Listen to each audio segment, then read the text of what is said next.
وما آتاكم الرسول فخذوه وما نهاكم عنه فانتهوا واتقوا الله إن الله شديد العقاب. إن الحمد لله نحمده ونستعينه ونستغفره ونعوذ بالله من شرور أنفسنا ومن سيئات أعمالنا من يهده الله فلا مضل له ومن يضلل فلا هادي له وأشهد أن لا إله إلا الله وحده لا شريك له وأشهد أن محمدا عبده ورسوله. اللهم صل على محمد وعلى آل محمد كما صليت على إبراهيم وعلى آل إبراهيم إنك حميد مجيد. اللهم بارك على محمد وعلى آل محمد كما باركت على إبراهيم وعلى آل إبراهيم إنك حميد مجيد. أما بعد فأعوذ بالله من الشيطان الرجيم. وأنزلنا إليك الذكر لتبين للناس ما نزل إليهم ولعلهم يتفكرون. کل ہم بیان کر رہے تھے کہ قرآن کریم کی طرح حدیث نبوی مستقل طور پر شرعی حجت ہے. جیسے قرآن کریم کی آیات کو شرعی طور پر دلیل کے طور پر پیش کیا جاتا ہے، اس طرح حدیث نبوی بھی شریعت اسلامیہ کا مستقل ماخذ ہے اور یہ مستقل دلیل ہے. جیسے اللہ رب العزت کی اطاعت ضروری ہے، اس طرح نبی اکرم صلی اللہ علیہ وسلم کی اطاعت، آپ کی فرمانبرداری، آپ کے قول و فعل کو ماننا، آپ کے اسوہ حسنہ کے مطابق زندگی گزارنا، یہ بھی فرض اور ضروری ہے.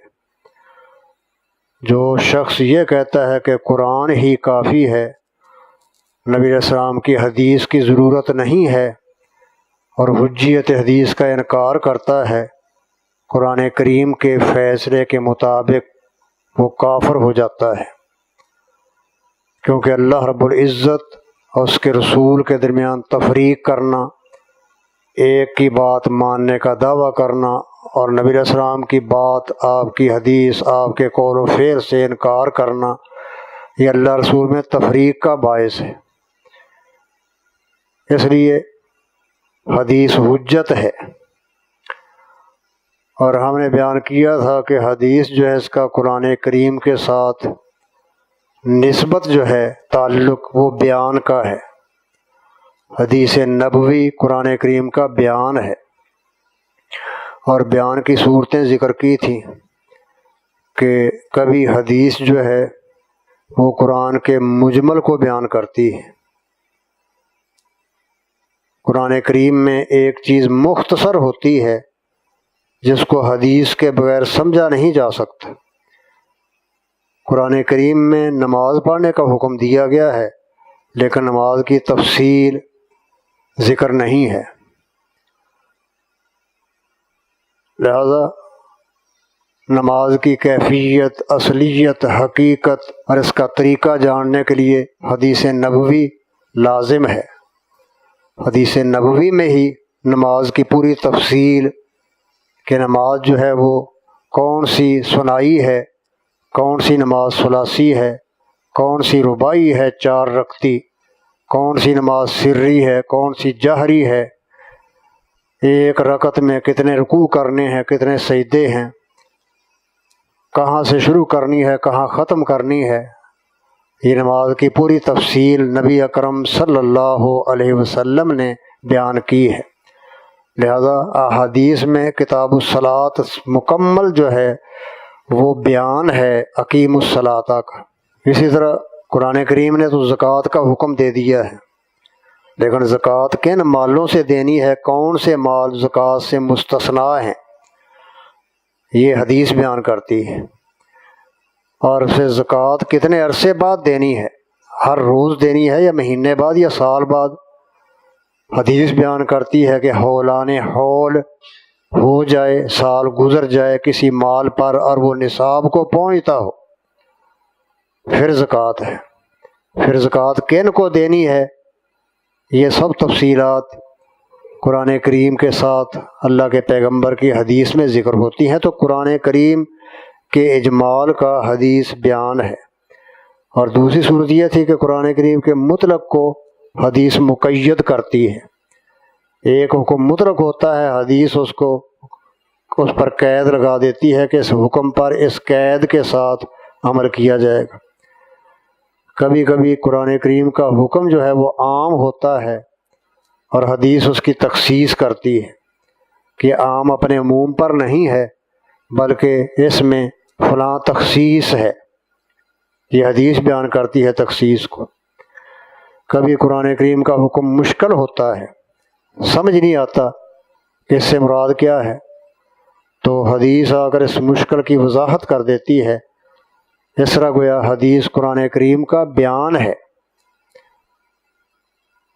لیکن ہم یہاں پہنچے تھے کہ بعض احادیث ایسی ہیں جو قرآن کریم کے بیان کی ان 4 صورتوں میں سے کسی صورت میں شامل نہیں ہیں، نہ وہ قرآن کریم کے مجمل کا بیان ہے، نہ وہ حدیثیں مطلق کی تقیید ہیں، نہ عام کی تخصیص ہیں، نہ مشکل کی توضیح ہیں، تو وہ قرآن کا بیان کیسے بنے گی؟ حالانکہ ان بیان کی قسموں میں آتی نہیں۔ مثلا احادیث میں قصہ جریج آتا ہے کہ حضرت جریج جو ہیں یہ بنی اسرائیل کا واقعہ ہے اور بیان نبی اکرم صلی اللہ علیہ وسلم نے کیا ہے، اس لیے ہمارے لیے بھی حجت ہے کیونکہ ہمارے نبی صلی اللہ علیہ وسلم نے بھی اس کو بیان کیا ہے، اگرچہ بنی اسرائیل کا قصہ ہے کہ وہ نماز پڑھ رہے تھے اور ان کی ماں کو کسی کام کے لیے ان کی ضرورت پڑی بیٹے کی، تو آواز دی۔ وہ نماز پڑھ رہے تھے اور کہہ رہے تھے اے اللہ ادھر میری نماز ہے، ادھر ماں بلا رہی ہے، تو نماز میں ہی گویا مشغول رہے۔ ماں نے پھر بلایا، پھر نماز پڑھتے رہے، پھر بلایا، پھر نماز پڑھتے رہے۔ تو اس طرح گویا نماز مکمل کرنے کے بعد آنا تھا، لیکن ماں کی زبان سے بد دعا صادر ہو گئی کہ اے جریج تو حاضر نہیں ہوتا، اللہ رب العزت تجھے منہ میں ساتھ بدکار عورتوں کا چہرہ دکھلائے۔ تو واقعی ماں کی بد دعا قبول ہو گئی، لیکن حضرت جریج نے کوئی گناہ نہیں کیا، ان کے ذمے گناہ تھوپ دیا گیا تھا۔ کسی عورت نے زنا کسی چرواہے کے ساتھ کیا اور بچہ پیدا ہونے پر نام لگا دیا جریج کا، تو حضرت جریج جو ہے ان کے پاس بنی اسرائیل آئے، ان کا عبادت خانہ گرا دیا، اینٹ سے اینٹ بجا دی کہ تو صوفی بنا پھرتا ہے اور ادھر بچے پیدا کرتا ہے ناجائز۔ تو حضرت جریج نے کہا کہ بچے کو لایا گیا، تو اس سے پوچھا ہے بچے تو کس کا ہے؟ تو بچہ بچپن میں بول کر بتاتا ہے کہ میں فلاں چرواہے کا ہوں۔ اس پر بنی اسرائیل نے ان کو بری قرار دیا اور ان سے کہا کہ ہم آپ کا معبد جو ہے عبادت خانہ سونے چاندی کا بنا دیتے۔ کہا نہیں، وہ جیسے تھا ویسے ہی بنا دو، کچا جو ہے، مجھے سونے چاندی کے عبادت خانے کی ضرورت نہیں ہے۔ تو یہ حدیث جو ہے یہ قرآن کا بیان کیسے بنے گی جبکہ یہ 4 قسموں میں کسی میں شامل نہیں؟ اس طرح اقرا، گنجا، ابرس، کوڑی، عامہ، نبینہ، ان کا واقعہ حدیث میں آتا ہے بخاری شریف میں۔ ان کے پاس فرشتہ سائل بن کر آیا تو انہوں نے ان میں سے ایک نے اس کو کچھ دینے سے انکار کر دیا، تو ویسے ہی پہلی آفت میں مبتلا ہو گئی۔ مختصر ہے بیان کیا ہم نے۔ تو ایسی حدیثیں قرآن کا بیان کیسے ہیں، نہ یہ مجمل کا بیان ہے، نہ مطلق کی تقیید، نہ عام کی تخصیص، نہ مشکل کی توضیح۔ تو اعتراض ہوتا ہے کہ جب حدیث قرآن کا بیان ہے تو یہ بیان کیسے، یہ حدیثیں حالانکہ صحیح ہیں، قرآن کا بیان کیسے بنے گی؟ تو اس کا جواب دیتے ہیں کہ یہ حدیثیں اگرچہ ان 4 قسموں میں سے کسی میں شامل نہیں ہیں، لیکن یہ احادیث ان مقاصد کو بیان کرتی ہیں جن کے لیے قرآن نازل کیا گیا ہے، جن کو مقاصد شریعت کہتے ہیں۔ اور جب یہ قرآن کریم کے مقاصد کو ہی بیان کرتی ہیں ایسی حدیثیں، تو اس طرح یہ قرآن کا بیان بن جائیں گے۔ مثلا مقاصد شریعت یا مقاصد قرآن جو ہیں وہ 3 قسم کے ہیں، جیسے الموافقات میں اس کی بحث کی گئی ہے کہ مقاصد شریعت کیا ہیں جن کے لیے اسلام اور قرآن نازل کیا گیا ہے۔ ان کی 3 قسمیں ہیں، ضروریات، حاجیات، تحسینیات۔ ضروریات میں نے وہ چیزیں جو ضروری اور لازمی ہیں، جن کے بغیر گزارا اور چارہ ہی نہیں ہے، یہ ضروریات دین ہیں، ضروریات شریعت۔ اور یہ بعض کے نزدیک 5 ہیں، بعض علماء کہتے ہیں 6 ہیں ضروریات۔ یہ ضروریات 5 یا 6 ہیں۔ ایک ہے حفظ دین، دین کی حفاظت، اور دوسری ہے حفظ نفس، جان کی حفاظت، حفظ مال، مال کی حفاظت، حفظ عقل، عقل کی حفاظت، حفظ عرض، عزت کی حفاظت۔ یہ 5 ہیں، اور بعد نے 6 بھی ذکر کی ہے، حفظ نسب، نسب اور خاندانی نظام کی حفاظت۔ یہ 5-6 چیزیں ایسی ہیں جو سارے انبیاء کی دعوت ہیں، کیونکہ ان 6 چیزوں سے معاشرے میں امن قائم ہوتا ہے۔ لہذا ہر نبی نے اپنی نبوت میں اپنی امت کو یہ ضروریات جو ہے ان کی تعلیم دی ہے، کیونکہ ان پر دار و مدار ہے انسانی معاشرے کی حفاظت کا، اور انسانی معاشرے کی گویا سیانت کا دار و مدار ان 6 چیزوں پر ہے۔ اس لیے انبیاء سب کے سب یہ تعلیم دیتے تھے، حفظ دین، حفظ نفس، حفظ عقل، حفظ مال، حفظ عرض اور حفظ نسب۔ ان کی اگر حفاظت ہو جائے تو انسان امن کی زندگی گزارتے ہیں۔ ہمارے پیارے پیغمبر حضرت محمد رسول اللہ صلی اللہ علیہ وسلم نے بھی یہ ضروریات کی تعلیم دی ہے۔ اس لیے ہماری شریعت میں ان ضروریات میں سے حفظ دین کے لیے مرتد کی سزا رکھی گئی ہے کہ جو شخص دین اسلام سے مرتد ہو جائے اس کی سزا قتل ہے۔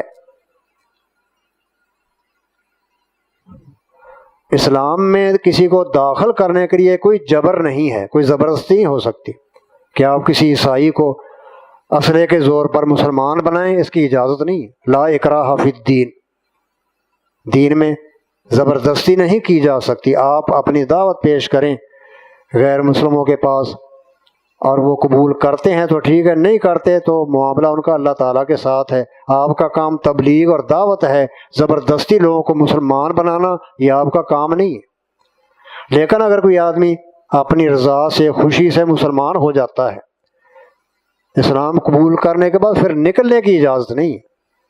جب اپنی رضامندی سے، خوشی سے، شرح صدر سے دیکھ بھال کر اسلام قبول کیا ہے تو اب اسلام کی حدود، پابندیاں جو ہیں ان پر چلنا پڑے گا۔ کوئی آدمی کہے کہ اب میں اسلام چھوڑ کر عیسائی بن جاؤں، مرزائی بن جاؤں، اس کی اجازت نہیں ہے۔ اگر کوئی آدمی اپنے رضا و رغبت سے مسلمان ہوا ہو اور پھر اسلام چھوڑ کر مرزائی بن جائے یا عیسائی بن جائے، یہودی بن جائے، ہندو سکھ بن جائے، تو اس کی سزا قتل ہے۔ بخاری شریف میں من بدل دینہ فاقتلوہ، جو دین کو بدلے اس کو قتل کر دو۔ دین سوا دین اسلام ہے۔ بعض لوگ سمجھتے ہیں کہ اگر دین بدلنے سے قتل کرنا ضروری ہے تو پھر اگر کوئی آدمی عیسائی وہ مسلمان ہو جائے اس کو بھی قتل کرنا چاہیے کیونکہ اس نے اپنا دین بدل لیا ہے۔ تو یہ بات نہیں ہے، دین سے مراد ہی اسلام ہے۔ ان الدین عند اللہ الاسلام، دین اللہ کے ہاں صرف اسلام ہے، باقی دین نہیں ہے۔ نہ یہودیت، نہ عیسائیت، نہ ہندوسیت، نہ سکھ مت، نہ بدھ مت، یہ دین ہی نہیں ہے۔ لہذا وہ اپنا مذہب چھوڑ کر اسلام قبول کر سکتے ہیں کیونکہ یہ دین ہے، لیکن یہ دین قبول کرنے کے بعد کوئی آدمی کوئی اور مذہب اختیار کرے تو اس کی سزا قتل ہے۔ من بدل دینہ فاقتلوہ، یہ دین کی حفاظت کے لیے ہے۔ حفظ دین، ضروریات میں سے پہلی چیز حفظ دین ہے۔ بعض لوگ جو ہیں وہ مرتد کی سزا جو قتل ہے اس پر اعتراض کرتے ہیں، کہتے ہیں یہ تو نہیں ہونا چاہیے، ہر آدمی آزاد ہے، اس کو آزادی ہونی چاہیے، وہ مسلمان رہے یا کوئی اور مذہب اختیار کر لے، تو اس کو قتل کرنے کی سزا دینا یہ ظلم ہے۔ بعض لوگ مسلمان کہلا کر بھی ایسی باتیں کرتے ہیں، جب اسلام نے یہ سزا مقرر کی من بدل دینہ فاقتلوہ تو آمنا وصدقنا قبول کرنا چاہیے، لیکن وہ اعتراض کرتے ہیں جو عقل پرست ہوتے ہیں کہ یہ زبردستی نہیں ہونی چاہیے۔ حالانکہ یہ جو قتل سزا ہے مرتد کی، یہ کیوں رکھی گئی ہے؟ تاکہ مرتد کے گندے جراثیم سے دوسرے مسلمانوں کو بچایا جا سکے۔ اگر کوئی آدمی اسلام قبول کرنے کے بعد مرتد ہوتا ہے تو مرتد ہونے کے بعد وہ اپنے باقی رشتہ داروں کو بھی بگاڑے گا، ان کو مرزائی بنانے کی، عیسائی بنانے کی کوشش کرے گا، ان میں اپنے گندے جراثیم پھیلائے گا۔ لہذا باقی مسلمانوں کے دین کو محفوظ رکھنے کے لیے اس ایک مرتد کو قتل کر دو تاکہ باقی جو ہیں وہ جہنم رسید ہونے سے بچ سکیں۔ اس میں خیر ہے، ایک کی جان جائے باقی تو مرتد نہ ہوں، یہ ان کی گمراہی کا باعث بن سکتا ہے۔ اس لیے فرمایا من بدل دینہ فاقتلوہ، تو یہ سزا جو ہے مرتد کی، قتل کی سزا، یہ حفظ دین کے لیے ہے تاکہ لوگوں کا دین، ایمان، اسلام، اس کی حفاظت ہو سکے، یہ محفوظ رہ سکے، کیونکہ قیامت کے دن نجات اسلام اور ایمان والے کی ہونی ہے۔ الا لا يدخل الجنۃ الا مؤمن، نبی اکرم صلی اللہ علیہ وسلم نے حضرت عمر فاروق رضی اللہ تعالیٰ عنہ کو حکم دیا، اے عمر مدینے کی گلیوں میں چل پھر کر اعلان کر دو الا لا يدخل الجنۃ الا مؤمن، لوگوں سن لو جنت میں ایمان والے جائیں گے، یہودی، عیسائی، ہندو، سکھ، جو بھی باقی مذاہب ہیں وہ جہنم رسید ہوں گے۔ تو جب ایمان نجات کا باعث ہے تو اس کی حفاظت ضروری ہے۔ اس کی حفاظت کے لیے گویا یہ حفظ دین کے لیے مرتد کی سزا قتل رکھی گئی ہے، ایسے لوگوں کے دین محفوظ ہوتے ہیں۔ اور حفظ نفس، میری آپ کی سب کی جان جو ہے اس کی حفاظت کے لیے قصاص رکھا گیا ہے کہ جو آدمی کسی شخص کو ناحق قتل کرتا ہے تو قاتل کو بھی ویسے ہی قتل کرو۔ وَلَكُمْ فِي الْقِصَاصِ حَيَاتٌ يَا أُولِي الْأَلْبَابِ، قصاص میں زندگی ہے، حالانکہ قصاص میں تو ایک آدمی کی جان ضائع ہو جاتی ہے، قاتل کو قتل کر دیا جائے تو اس کی جان ختم ہوگی، لیکن قرآن کہتا ہے اس میں حیات ہے، زندگی ہے۔ مطلب کیا ہے کہ ایک کی جان چلی جائے گی، باقی کی جانیں محفوظ ہو جائیں گی۔ اگر قاتل کو علم ہو کہ قتل کرنے کے بعد میں بھی نہیں بچوں گا، نہ کوئی یہاں سفارش چلے گی، نہ ہی یہاں رشوت چلے گی، میں بھی اگر قتل کروں گا تو مجھے بھی قتل کر دیا جائے گا، تو وہ 1000 دفعہ سوچے گا قتل کرنے سے پہلے، قتل کرنے کی جرأت اور دلیری نہیں کرے گا، اس کو یقین ہوگا کہ میں بھی نہیں بچوں گا۔ لوگ قتل کیوں کرتے ہیں؟ قتل پر قتل، جیسے اخبار بھرے ہوئے ہیں قتل و غارت سے، ان کو علم ہے کہ ہم نے بچ جانا ہے، ہمارا فلاں وزیر جو ہے رشتہ دار ہے، اس کی سفارش آئے گی، گھر جا بیٹھوں گا یا پیسہ چل جائے گا، اس لیے لوگ قتل و غارت میں مستغرق ہیں۔ قصاص کا قانون اگر ایمانداری سے لاگو کر دیا جائے اور کسی کی روح رعایت نہ ہو، قاتل کو فوراً قتل کیا جائے تو یہ قتل جو ہے قتل و غارت، اس میں کمی آ سکتی بلکہ ختم ہو سکتی ہے۔ سعودیہ میں دیکھ لیں، وہاں قانون نافذ ہے، اسلامی قانون، تو وہاں قتل کے اکا دکا واقعہ پیش آتے ہیں، ہماری طرح نہیں اخبار بھرے ہوئے ہر روز۔ غیرت کے نام پر قتل کر دیا، بیٹے نے باپ کو وراثت کے لیے کہ جائیداد میرے نام لگا دے، وہ لگاتا نہیں تو قتل کر دیتا ہے، اور ہمارے ہاں اس قاتل کو قید میں ڈال دیتے ہیں، کئی سال تک اس کو جیل میں رکھتے ہیں، جب وہ وارثوں کا غصہ ٹھنڈا ہو جاتا ہے اس کو رہا کر دیتے ہیں۔ یہ چیزیں نہیں، اسلام میں حفظ نفس کے لیے ہر شخص کی جان قابل احترام ہے، اس کی حفاظت کے لیے قصاص کا قانون رکھا ہے، اور حفظ مال کے لیے چوری اور ڈاکے کی سزا مقرر کر دی۔ یہ چوری کی سزا ہاتھ کاٹنا کیوں ہے؟ تاکہ لوگوں کے خون پسینے کے سے کمائے ہوئے مال محفوظ رہیں، چور ان کا مال چرا کر نہ لے جائیں، ڈاکو ڈاکہ ڈال کر دوسرے کے مال غصب نہ کریں۔ آپ دیکھتے ہیں، اخبار پڑھتے ہیں، ڈاکوں سے اخبار بھرے ہوتے ہیں، ایک ایک رات میں لاکھوں کے ڈاکے پڑتے ہیں صرف لاہور میں، باقی شہروں کی حالت اس سے علاوہ ہے۔ ہمارے ہاں یہ قانون اسلامی جو ہے نافذ نہیں ہے، ایسی یہ اندھیر نگری ہے، کماتا کوئی ہے کھاتا کوئی ہے۔ تو قرآن کریم نے حفظ مال کے لیے حکم دے دیا، سارق والسارقۃ فاقطعوا ایدیہما، چوری کرنے والا مرد ہو یا عورت اس کا ہاتھ کاٹ دو تاکہ آئندہ کسی کا مال نہ چرائے۔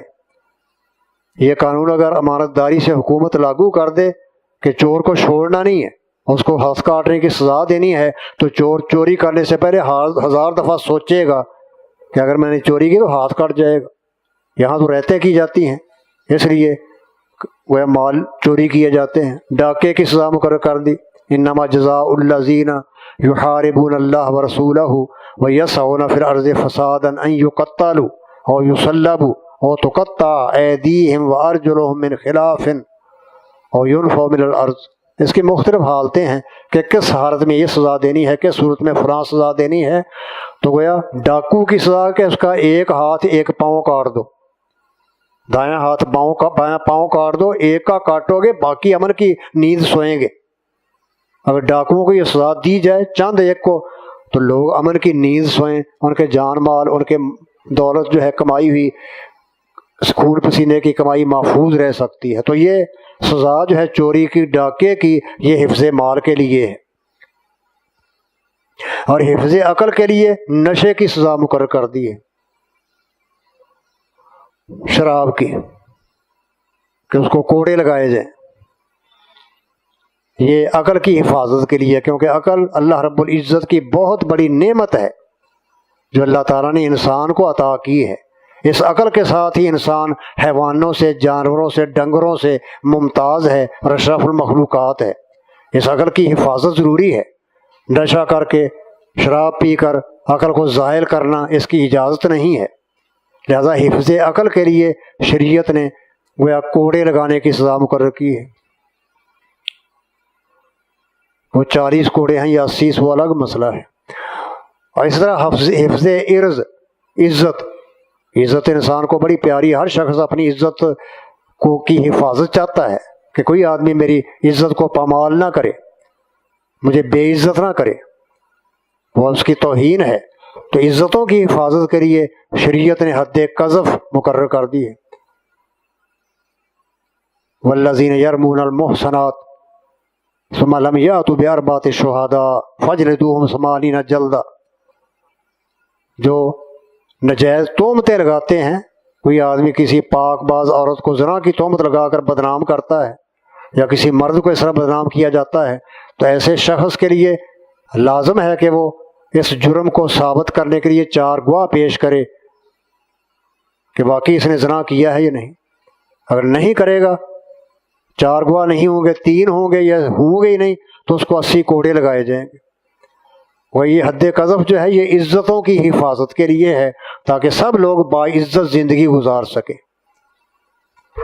اور نسب کی حفاظت کے لیے زنا کی سزا مقرر کی ہے، تاکہ خاندانی نظام جو ہے برقرار رہے۔ یہ اسلام کی خصوصیت ہے کہ مسلمانوں کے خاندانی نظام گویا باقی ہیں، کیونکہ اس میں زنا کی اجازت نہیں ہے۔ جو بچہ جس خاندان کا ہو اسی میں ملایا جاتا ہے۔ بچہ پیدا کرنے والی عورت جو ہے وہ کسی اور مرد سے زنا کر کے بچہ کسی اور خاندان کا ہو، ملا اس خاندان میں دے، یہ اس کی اجازت نہیں ہے، زنا کو حرام قرار دیا گیا ہے۔ یورپین جو ہے، اہل یورپ، ان میں خاندانی نظام تباہ ہو چکا ہے، کیونکہ وہاں زنا کو جرم نہیں سمجھا جاتا۔ کہتے ہیں رضامندی سے آدمی جو چاہے کرے، رضامندی سے جو اور چاہتی ہے کرتی پھرے، اس پر کوئی اعتراض نہیں ہونا چاہیے۔ یہاں یہ مشرف آیا تھا، وہ بھی یہ نظام بنانا چاہتا تھا، خبیث، اسلام کے خاندانی نظام کو تباہ کرنا چاہتا تھا۔ رضامندی سے اگر زنا کیا جائے تو اس پر سزا نہیں ہونی چاہیے، اس نے اپنی خوشی سے کیا، رضامندی سے کیا۔ ہاں زبردستی ہو پھر ہے سزا۔ اسلام رضامندی سے زنا کرنے کی بھی اجازت نہیں دیتا، کیونکہ اس سے خاندانی نظام برباد ہو جاتا ہے۔ بیوی اس کی ہے، اس خاندان میں اس کا نکاح ہوا ہے، غیر سے نکاح زنا کرے گی تو وہ نطفہ بچہ جو ہے اس خاندان میں ڈال دے گی۔ تو اسلام نے نسب اور خاندانی نظام کی حفاظت کے لیے زنا کی سزا مقرر کی ہے کہ اگر کوئی کموارہ یا کمواری زنا کرے تو 100 کوڑے لگائے جائیں، اگر شادی شدہ مرد یا عورت زنا کرے تو اس کو رجم کیا جائے۔ تو یہ مقاصد شریعت میں سے ضروریات ہیں، ان کے بغیر چارہ نہیں ہے۔ اگر کوئی ان پر عمل نہیں کرے گا تو معاشرہ تباہ ہو جائے گا، بربادی کا شکار ہو جائے گا، امن و امان بالکل ناپید ہو جائے گا۔ اگر یہ چیزیں بحال کر دی جائیں، ان پر سختی سے پابندی کی جائے، عمل کروایا جائے، تو انسانی معاشرہ امن کی زندگی گزارتا ہے۔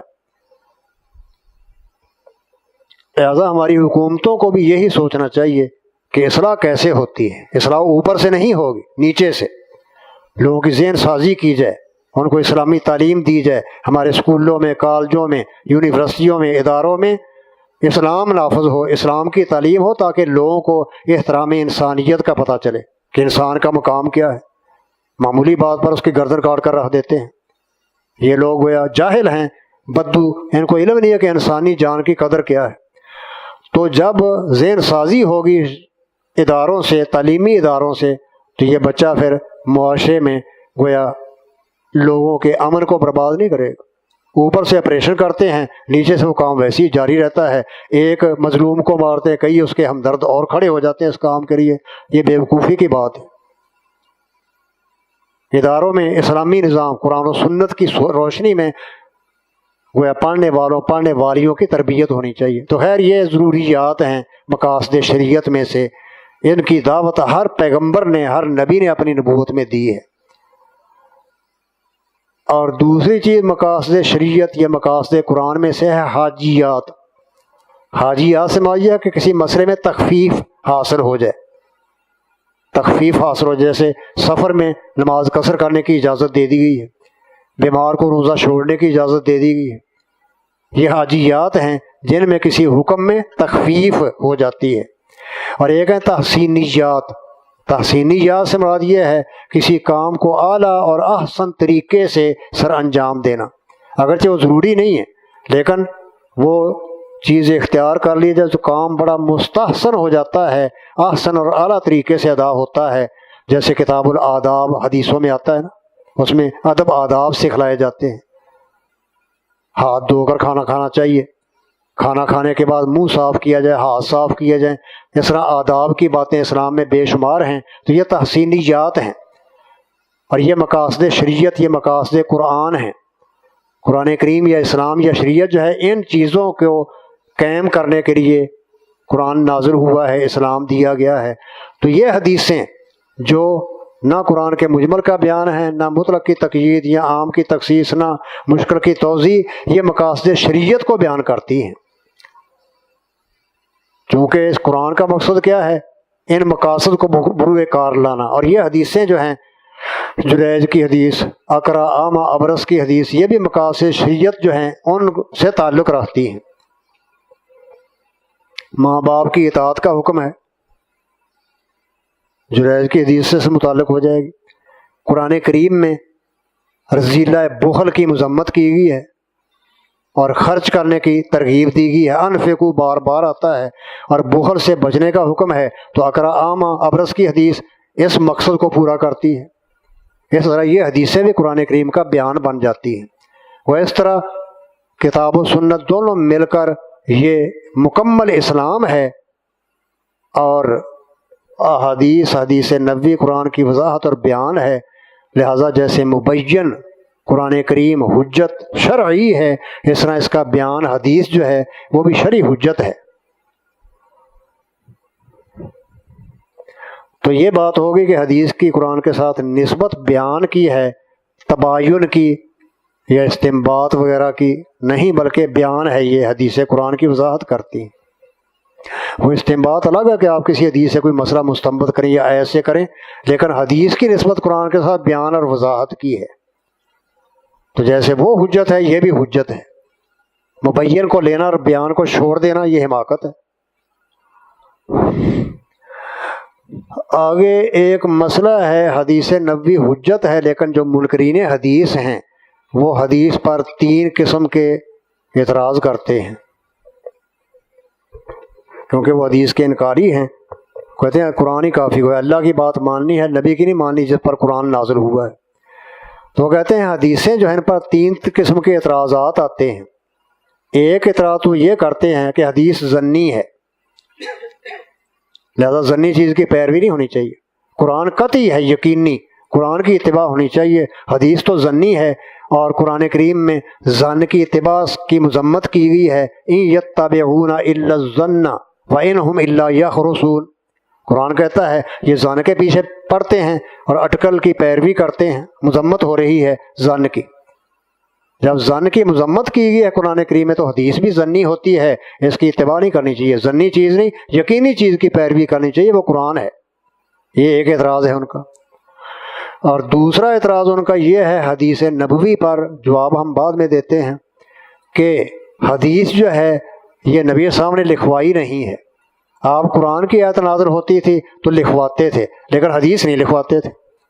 حدیث جو ہے یہ آپ کتابیں پڑھتے حدیث کی، وہ کہتے ہیں یہ صدیوں بعد لکھی گئی ہیں، اور ان کی یہ جہالت کی بات ہے۔ ویسے ہم بتائیں کہ صدیوں بعد نہیں، نبی صاحب خود حدیث بھی لکھواتے رہے ہیں، یہ بعد میں آئے گا۔ لیکن ان کا اعتراض یہ ہے کہ حدیث جو ہے یہ اگر حجت ہوتی تو نبی اکرم صلی اللہ علیہ وسلم حدیثیں بھی لکھواتے، جیسے آپ نے قرآن کریم کی آیتیں لکھوائی ہیں۔ جب آپ نے حدیثیں لکھوائی ہی نہیں ہیں تو یہ حجت نہیں ہیں، یہ تو صدیوں بعد ادھر ادھر سے سن کر لکھی گئی ہیں۔ یہ بات وہ پیش کرتے ہیں، اعتراض کرتے ہیں حدیث پر۔ اور تیسرا اعتراض یہ کرتے ہیں کہ حدیثوں میں مخالفت پائی جاتی ہے، ایک حدیث کچھ کہتی دوسری اس کے خلاف آ جاتی ہے، لہذا جب حدیثوں میں تعارض پایا جاتا ہے، تناقض پایا جاتا ہے تو یہ قابل اتباع نہیں ہے۔ یہ 3 قسم کے اعتراضات وہ یہ منکرین حدیث کرتے ہیں۔ پہلا اعتراض ان کا یہ تھا کہ حدیث ظنی ہے، قرآن قطعی ہے، قطعی معنی یقینی، لہذا یقین جو ہے وہ دین بنتا ہے، ظنی چیز دین نہیں بن سکتی، بلکہ ظن کی تو اتباع سے روکا گیا ہے۔ ان یتبعون الا الظن وغیرہ آیات پیش کرتے ہیں، تو یہ حجت نہیں ہونی چاہیے۔ اس کا جواب یہ ہے کہ ایسے لوگ جو حدیث کے ظنی ہونے کا اعتراض کرتے ہیں اور اس کو ظنی سمجھ کر اس کو رد کرنے کی کوشش کرتے ہیں، یہ جاہل ہیں۔ اگر جہالت نہ ہوتی، کچھ سمجھ بوجھ ہوتی، شدھ بودھ ہوتی ان کو کتاب و سنت کی، تو ایسا اعتراض نہ کرتے، کیونکہ ظن کا لفظ جو ہے وہ صرف ایک معنی کے لیے نہیں ہے۔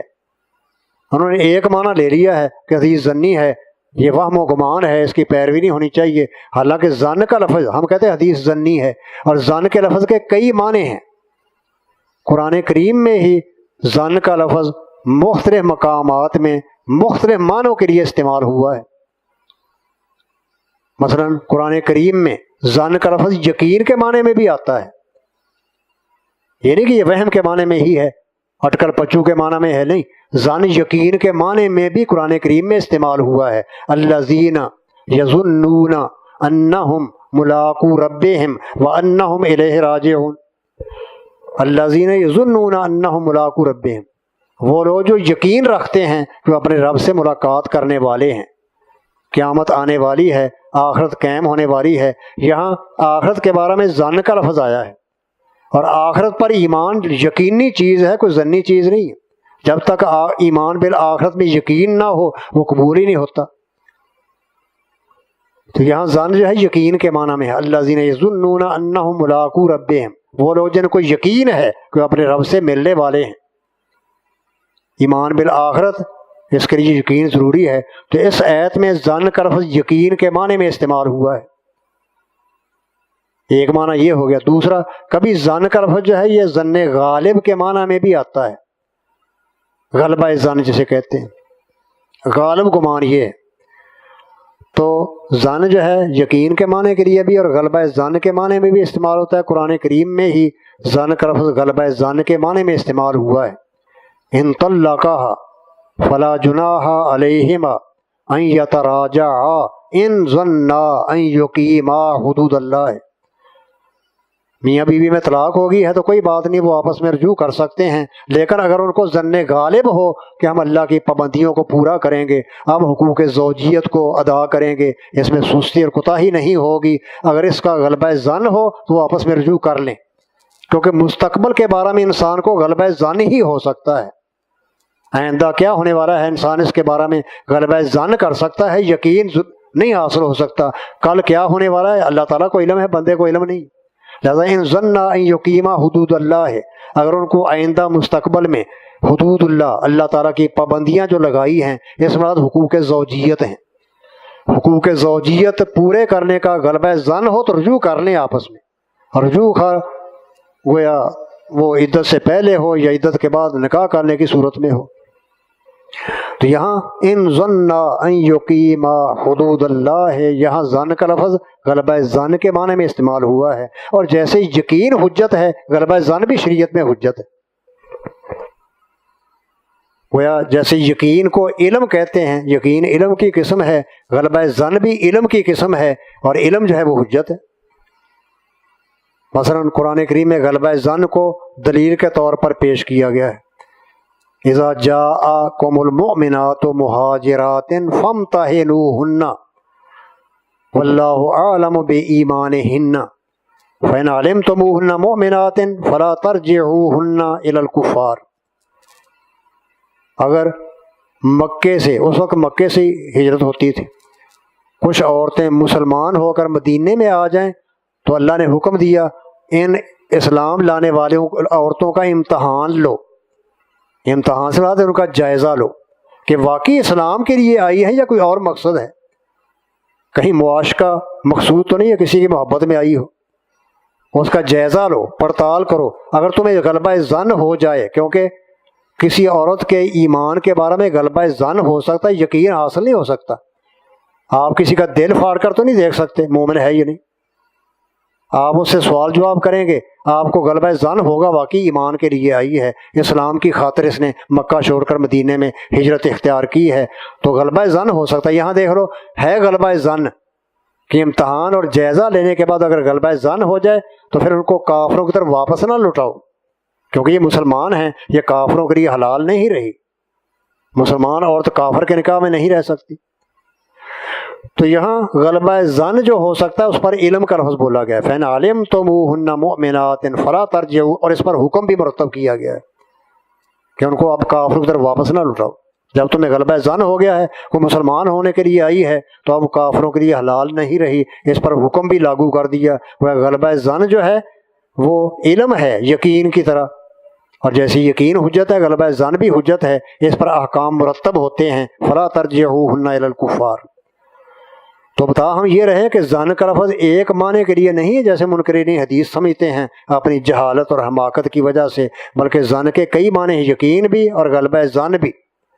تیسرا معنی کبھی کبھی ظن کا لفظ کذب اور جھوٹ کے معنی میں استعمال ہوتا ہے، قرآن کریم میں ہی ظن کا لفظ جھوٹ کے معنی میں بھی آیا ہے، وَمِنْهُمْ أُمِّيُّونَ لَا يَعْلَمُونَ الْكِتَابَ إِلَّا أَمَانِيَّ وَإِنْ هُمْ إِلَّا يَظُنُّونَ، یہاں یظنون یکذبون کے معنی میں ہے، کذب جھوٹ کے معنی میں، وَإِنْهُمْ إِلَّا يَظُنُّونَ، ظن ہے لفظ، یظنون ظن سے ہے، اور یہاں یہ کذب اور جھوٹ کے معنی میں ہے، وہی اس کا تیسرا معنی ہے۔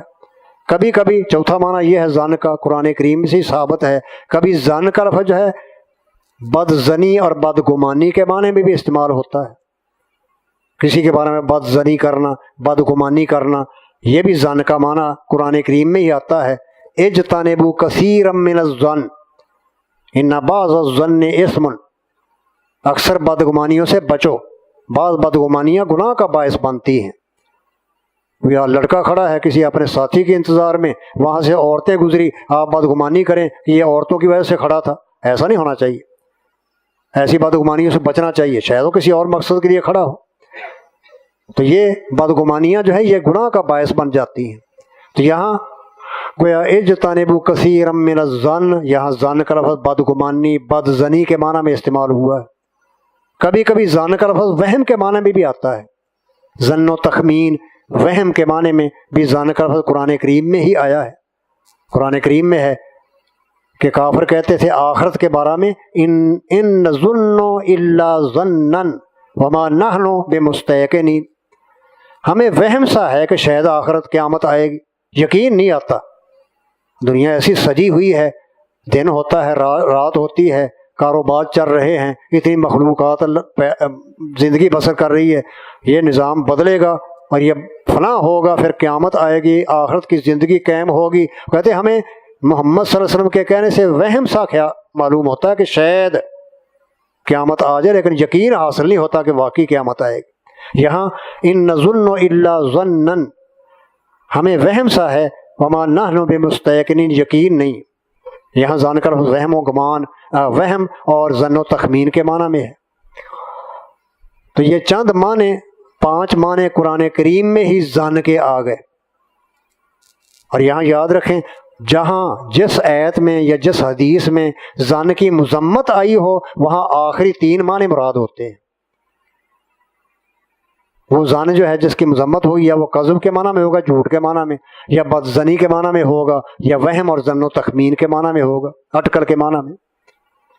جہاں ظن کی مذمت ہو کسی آیت میں، تو وہاں یہ 3 معنوں میں سے کوئی معنی مراد ہوتا ہے، جو آخری 3 معنی ہیں۔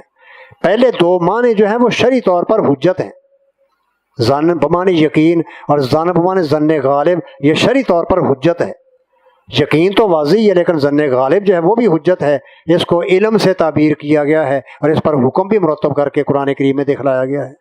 فلا ترجعوهن الى الكفار، حالانکہ یہاں غلبہ ظن ہی ہو سکتا ہے کہ یہ عورت واقعی اسلام کی خاطر ہجرت کر کے آئی ہے یا کوئی اور مقصد ہے، غلبہ ظن ہو سکتا ہے۔ اس کو علم کہا ہے اور اس پر حکم بھی گویا قرآن کریم نے لگایا، فلا ترجعوهن الى الكفار۔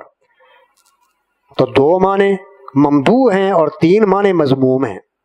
لہذا منکرین حدیث جو حدیث کو ظنی کہتے ہیں، وہ وہم کے معنی میں لیتے ہیں، حالانکہ حدیث کا ظنی ہونا یہ وہم و گمان کے معنی میں نہیں کہ اٹکل پچو ہے یہ، بلکہ یہ ظن غالب کے معنی میں ہے۔ ظن غالب حجت ہے شرعی اعتبار سے، لہذا حدیث بھی حجت ہے۔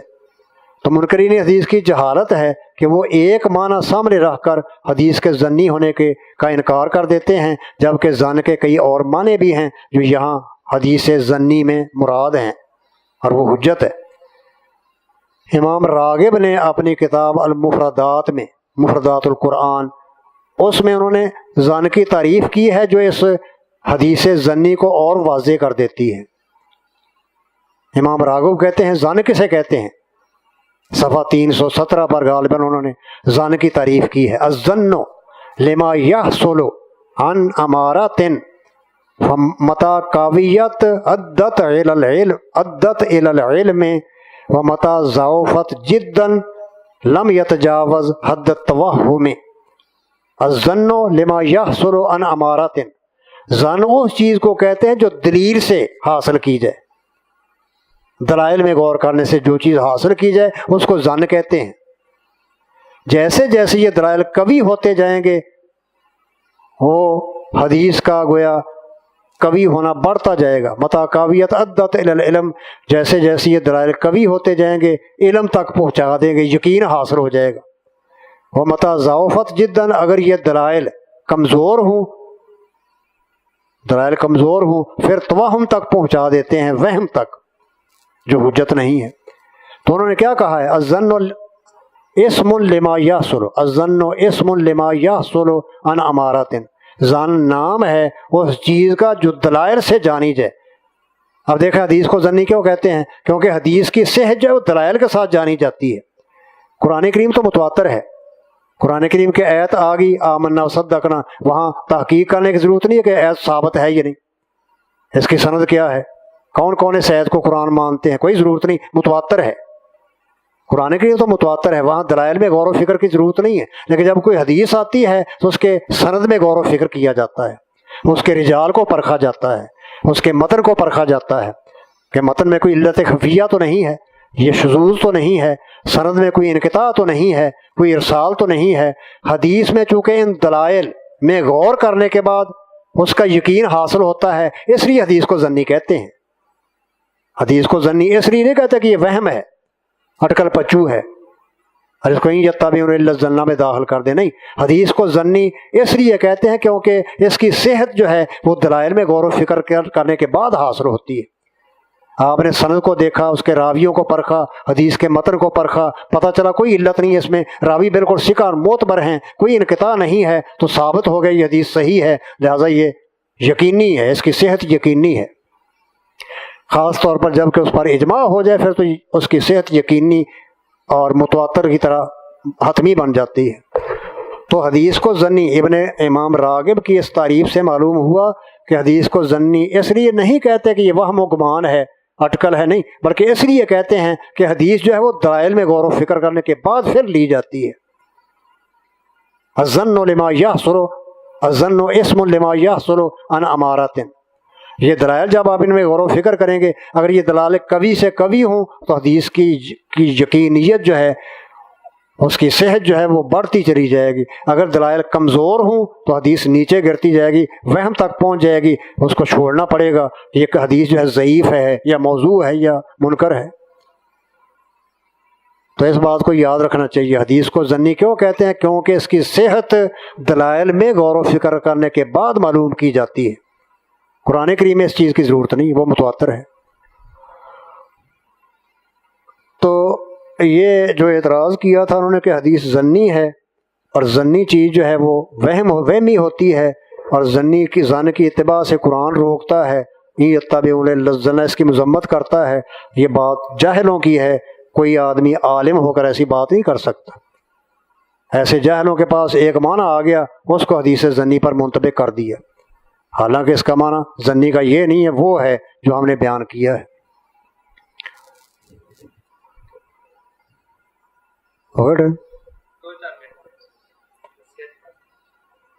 نصیحتیں ہی کر رہے ہیں۔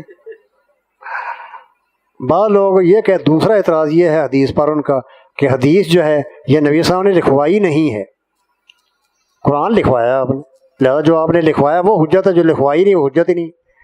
حالانکہ اس پر پہلا موٹا سا رد تو یہ ہے کہ کوئی چیز لکھنے سے حجت نہیں بنتی کہ لکھوائی جائے پھر ہی حجت بنے۔ اگر لکھنے سے حجت بنتی ہے تو قرآن کریم تو بغیر لکھنے لکھانے کے نازل ہوا ہے کہ اللہ تعالیٰ نے قرآن لکھ کر بھیجا ہے۔ نبی صاحب پر حسب ضرورت قرآن کی آیت نازل ہوتی تھی، آپ اس کے مطابق آگے امت کی رہنمائی کرتے تھے۔ اللہ نے قرآن لکھ کر بنی بنائی کتاب، سلی سلائی کتاب، لکھی لکھائی کتاب بنا کر نہیں بھیجا اس کو۔ 23 سال نبوت کی زندگی میں بغیر لکھنے کے وحی کے ذریعے سے اتارا ہے۔ تو اگر آپ کہتے ہیں لکھنے سے کوئی چیز حجت بنتی تو پھر قرآن پر بھی اعتراض آئے گا۔ قرآن اللہ نے لکھ کر نہیں بھیجا، لکھنے سے ضروری نہیں کوئی چیز تب ہی حجت ہوگی جب کہ لکھ کر دی جائے، بغیر لکھنے کے بھی کوئی چیز حجت بن جاتی ہے، جیسے قرآن کریم ہے، اس طرح نبی صاحب کی حدیثیں اگر اللہ کی لکھی گئی ہیں ہم بتاتے ہیں، اگر لکھی نہ بھی گئی ہو تب بھی حجت ہے۔ اور نبی اکرم صلی اللہ علیہ وسلم کی زندگی میں احادیث لکھی گئی ہیں، اس پر دلائل موجود ہیں۔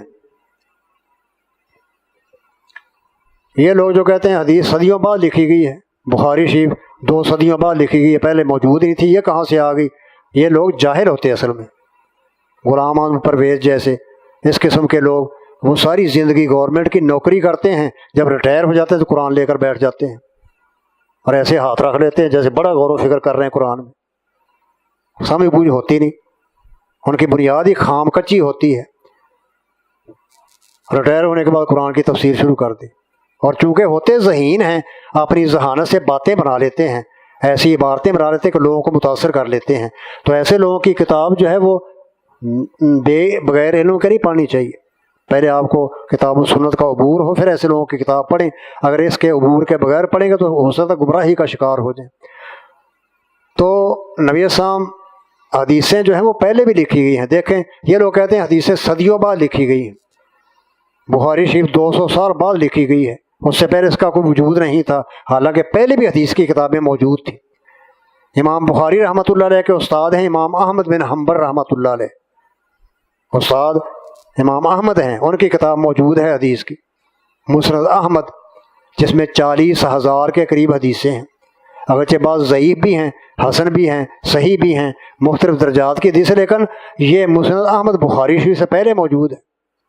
وہ کہتے ہیں بخاری سے پہلے کوئی کتاب حدیث کی تھی ہی نہیں، پھر امام احمد بن حنبل رحمۃ اللہ علیہ کے استاد امام شافعی ہیں.